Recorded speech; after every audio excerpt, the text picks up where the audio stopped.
오늘 아침 뉴스 연구소. 오늘 아침 뉴스의 맥을 짚어드리는 시간 뉴스 연구소. 오늘 굉장히 새로운 조합입니다. 경향신문 박순봉 기자 그리고 김준우 변호사 어서 오세요. 안녕하세요. 안녕하세요. 박 기자님 다시 오랜만에 뵙습니다. 네. 근데 아침에 속보 하나가 들어왔어요. 조금 전에. 네. 김여정 북한 부부장이 이제 성명을 내놨는데요. 담화를 내놨습니다. 이제 내용이 뭐냐면은 이제 윤석열 대통령이 내놓은 담대한 구상에 대한 비판이라고 이해를 하시면 돼요. 그러니까 8.15 경축사에 대한 비판 담화를 내놓은 거예요. 맞습니다. 뭐라고 내놨습니까? 네, 내용이 일단은 어리석음의 극치다. 절대로 상대해주지 않을 것이다. 이렇게 표현을 했고요. 특히 이명박 전 대통령이 내놨던 비핵 개방 3천의 복사판에 불과하다. 이런 얘기를 했습니다. 그리고 이런 대북 정책에 대한 평가에 앞서서 우리는 윤석열 그 인간 자체가 싫다. 이런 표현도 썼어요. 지금 그냥 있는 그대로 읽어주신 네, 거죠? 있는 그대로입니다. 예.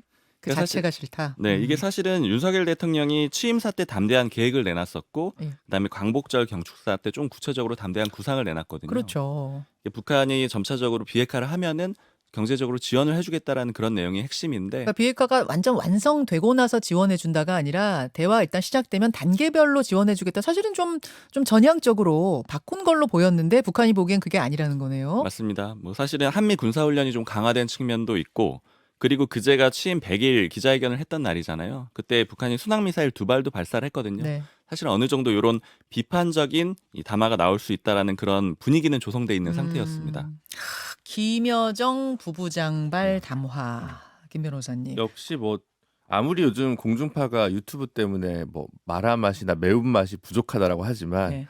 북한을 이길 수는 없는 것 같습니다. 저 마지막 담화의 마지막은 뭐냐면 서로 의식하지 말고 살았으면 한다. 뭐 그거 말고 뭐 검푸른 태양을 말려 뽕밭을 만들겠다는 굉장히 다양한 표현력이 있어서 예. 문장력과 창의력에 있어서 아직 배울 게 좀 많이 있지 않나라는 생각이 들고 뭐 워낙 표현이야 센 곳이지만 어쨌든 담대한 구상 그러니까 그 내용 실 내용에 대한 본 것보다는 사실은 일방적으로 선언하기보다 사실 물밑에서 좀 남북 간의 대화 속에서 이런 발언들이 좀 나올 때 대통령의 어떤 8.15 경축사가 좀 더 무게감이 실릴 텐데 다소 일방적으로 이제 선언에 가까운 것들을 하다 보니까 그런 부분들도 좀 사전에 남북 간의 지금 물밑 조율이나 접촉이 좀 부족하구나 이걸 알게 된 계기가 아닌가 싶습니다. 그래요. 자, 속보 잠깐 짚어봤고요. 첫 번째 소식은 뭔가요? 첫 검찰총장 이원석. 예, 어제 검찰총장 그리고 공정거래위원장 후보자가 지명이 됐습니다. 네, 일단 검찰총장 후보자는 이원석 내정자고요. 예. 한동훈 법무부 장관하고 사법연수원 동기입니다. 27기예요. 그리고 나이는 이원석 내정자가 한 장관보다 4살 많습니다. 53세고 한동훈 장관이 49세입니다. 현재 대검 차장이거든요. 차장이라는 게 검찰에서는 2인자를 대체로 뜻한다라고 보시면 되기 예. 때문에 검찰총장 다음입니다. 그동안 공석이었으니까 계속 그런 검찰총장 대행 역할을 했던 거죠? 네, 직무대리 역할을 쭉 해왔던 거예요. 네. 이 총장 하마평이 있었을 때부터 이미 대표적으로 언급되는 게 2가지가 있었는데 이 이원석 후보자에 대해서요. 일단 첫째는 특수통이라는 거예요. 그러니까 윤석열 대통령하고 한동훈 장관하고 검찰 내에서 같은 코스를 밟았다. 예. 이게 첫 번째 지점이고, 그리고 두 번째는 이제 아까 직무대리 했다라고 말씀드렸잖아요. 네. 한동훈 장관하고 이 과정에서 검찰 인사를 논의했다라는 점이 좀 주목을 받았어요. 그러니까 검찰총장이 없는 상태에서 인사가 사실 다 이루어졌는데 그때 논의를 했던 인물이라는 거죠. 맞습니다. 예, 이렇게 예. 되면 한동훈 장관 입장에서는 총장 패싱한 거 아니냐 이런 논란을 조금 부드럽게 넘어갈 수 있다. 그러네요. 이런 측면이 있었고요. 예. 그리고 공정거래위원장으로는 한기정 서울대 법학전문대학원 교수가 지명이 됐습니다. 보험업 분야를 좀 이렇게 전공으로 하는 법학자라고 보시면 되고요. 이력 간단하게 보니까 석사까지 하고 삼성생명을 다녔다가 그 다음에 박사를 하고 그 다음에 교수 생활을 쭉 했고요. 이 교수 생활 하던 중에는 정부 기관이나 위원회에서도 일을 했습니다. 대표적으로 금감원의 전문위원, 또 대법원 자문위원, 보험연구원장도 했었고요. 하나은행에서 사회이사 한 거는 조금 이제 고액 연봉을 받은 게 아니냐 이런 의혹도 나오고 있습니다. 대통령실에서는 지명을 한 배경으로 시장주의 경제 원칙을 존중하는 법학자다. 그리고 행정 분야의 전문성도 갖추고 있다 이렇게 설명을 했습니다. 자, 그렇게 새로운 후보자가 지명이 됐고 또 대통령실 개편도 있었어요. 발표가. 네, 정책기획수석 추가하기로 했습니다. 기존에 없던 건데 추가하는 건데요. 네. 이관섭 무역협회 부회장이 내정된 걸로 그렇게 전해지고 있고 아직 유력한 정도라 그래요. 일요일에 구체적으로 발표를 하게 될 거고요. 그렇죠. 이 비슷한 자리로는 문재인 정부에서 정책실장이 있었는데 다만 수석이 실장보다는 대통령실에서는 급이 하나 낮습니다.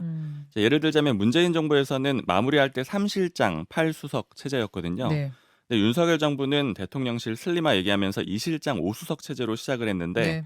여기에 수석 하나 추가가 되니까 6수석 체제가 되는 거고요. 사실 이제 실장 하나 더 아이디어로 고민은 하고 있다라고 합니다. 이걸 두는 이유에 대해서 김대기 비서실장이 어제 설명을 했는데 대표적으로 학제 개편 논란을 들었습니다. 이제 초등학교 입학 나이 1살 당기는 거 예, 이게 예, 논란됐었잖아요. 그때 대통령실하고 부처 사이 조율이 잘 안 됐기 때문에 그런 역할을 맡기겠다라는 거고요. 이제 크게 보면은 대통령실 개편이라고 아까 표현을 해주셨고요. 그렇죠. 그렇죠. 네, 그리고 홍보라인 개편도 아까 언급을 해주신 대로 좀 조정이 있을 걸로 보입니다. 그 홍보수석으로 그럼 새로운 홍보수석으로 진짜 김은혜 전 의원이 오는 거예요? 이건 거의 확정이라고 봐도 됩니까? 네, 거의 확정이라고 봐도 되고요. 이제 다만 이제 개편되면은 기존의 홍보수석이 어디로 가느냐 요 문제가 있는데 최영범 현 홍보수석은 홍보특보로 일단 이동을 시켜주는 그런 그림이고 예. 그리고 사실 비판을 좀 많이 받았던 게 강인선 대변인의 대응이었는데 그렇죠. 강인선 대변인은 대변인으로 남기거나 혹은 외신 대변인으로 옮기거나 대변인으로 남기더라도 외신 쪽이 좀 치중하도록 그렇게 조정을 하고 아마 대변인은 새로 임명할 가능성도 좀 있습니다. 아, 그러면은 대변인 2인 체제, 투 대변인 체제가 될지 아니면 아예 강인선 대변인은 그냥 외신 대변인으로 뺄지 이건 안 정해졌어요? 네, 강인선 대변인이 있거나 있으면서 김은혜 전 의원이 홍보수석으로서 대변인 역할까지 같이 하는 그런 그림이 가능하고 예. 아니면 외신 대변인으로 가고 새로운 인물이 대변인이 올 오고. 수도 있는 거고요. 그게 다 일요일에 이제 최종 발표가 된다는 거죠? 맞습니다. 김준우 변호사님. 네.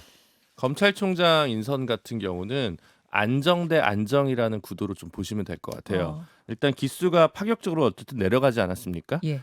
문물총장 때 20기, 이번 이원석 총장 27기예요. 역대 가장 많이 내려간 건 언제냐? 윤석열 총장 때 그렇죠. 5기수가 내려갔는데 그렇죠. 통상적으로는 2기수씩 이렇게 내려가니까 어느 어느 기수든 검찰총장을 모두 낼 수는 없습니다. 임기 2년제 수장 자리가 있으니까요. 하지만 지금 25기, 26기, 24기 해서 고검장, 검사장급에 꽤 많은 한 20여 명 있을 텐데 그런 거 보면 안정을 해야 하는 거 아니냐 이런 비판이 좀 있을 수 있고요. 아무래도 기수 문화가 있으니까.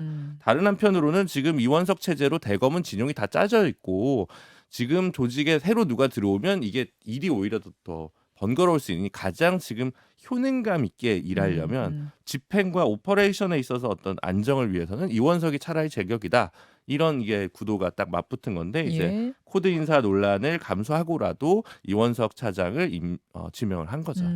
수사기밀 유출 의혹 같은 게 사실은 불거진 게 하나 있었는데 네. 이번에 인사청문회 하면은 그 이야기를 야당에서 할 것 같죠. 그럼 이제 기자분들이 이제 또 다 이제 여러분 지금 공정거래위원장, 검찰총장 나오니까 또 검증팀을 다 꾸리지 않겠습니까? 예, 우리 예. 언론 이럴 때 굉장히 유능하기 때문에 이분들의 관우는 좀 더 지켜봐야 되지 않을까 싶습니다. 잠시 후에 야당 인터뷰가 있어요 오늘. 예, 있으니까 그 이야기도 한번 야당의 시가 네. 어떤 부분들 보고 있는지 보겠습니다. 그리고 한기정 공정거래위원장 같은 경우는 서울법대 교수고 하신데 네. 문제는 이제 결국 그런 거겠죠. 이 공정거래법을 다루는 것과 보험법은 사실 분야가 좀 다른데 사람을 계속 찾다가 좀 전공이 아닌 법학자를 찾는 것이 과연 이제 요소에 정확히 맞는 인사냐 이런 부분들이 아마 검증 과정이나 야당에서 좀 주요 공격 포인트가 되지 않을까 싶고요. 네. 정책기획수석 추가는 좋은 일인데 저는 그런 게 있는 것 같습니까? 이념적으로 작은 청와대 그리고 내각에 힘을 주는 건 굉장히 중요하지만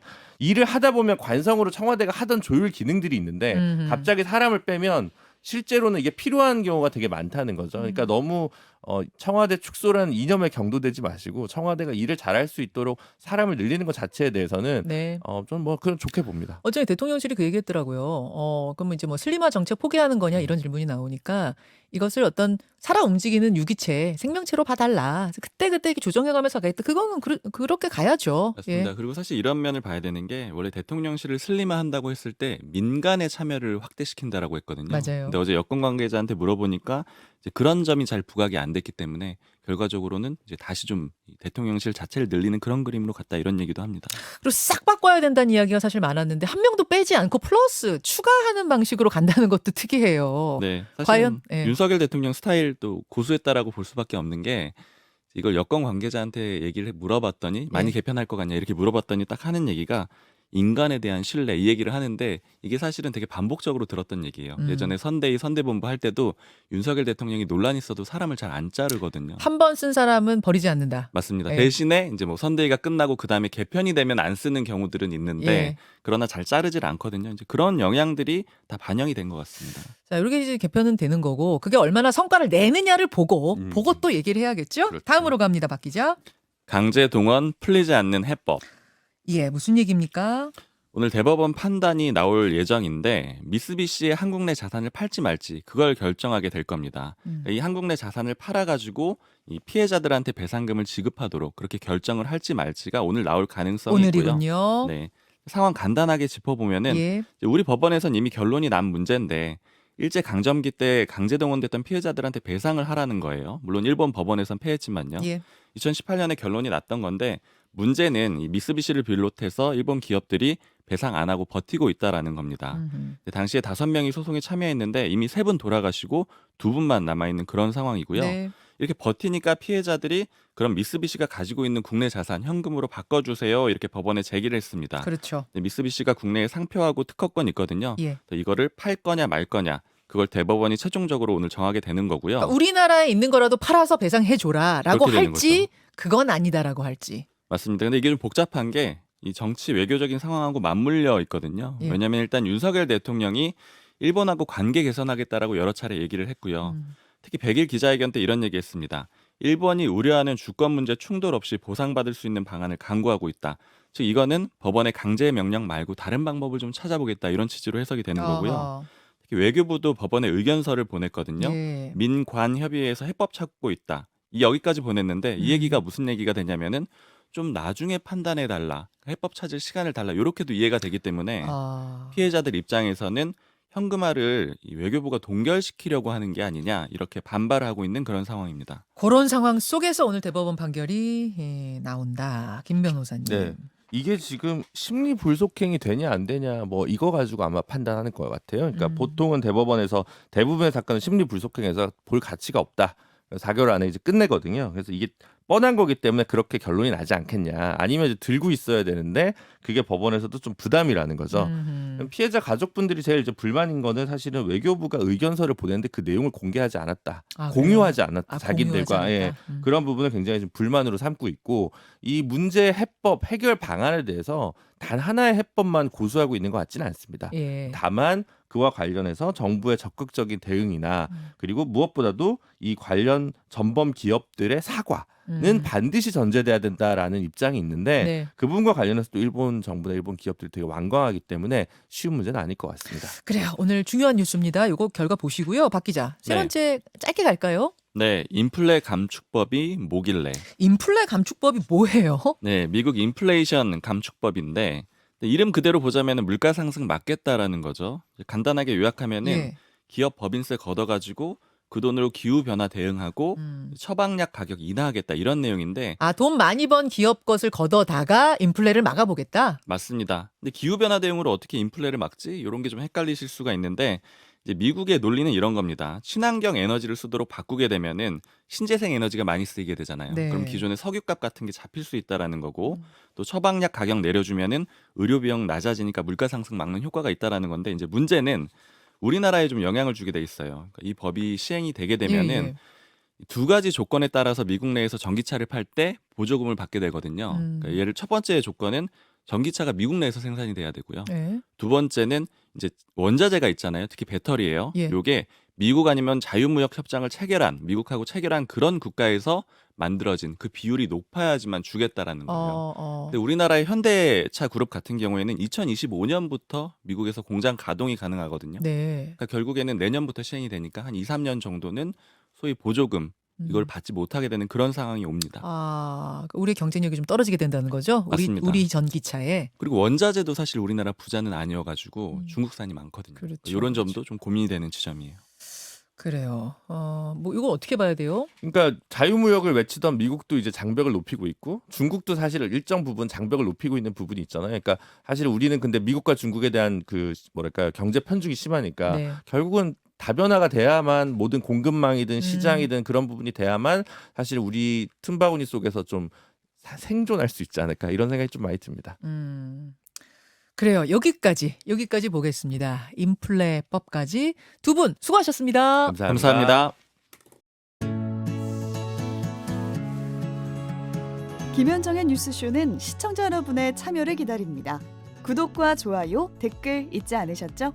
알림 설정을 해두시면 평일 아침 7시 20분 실시간 라이브도 참여하실 수 있습니다.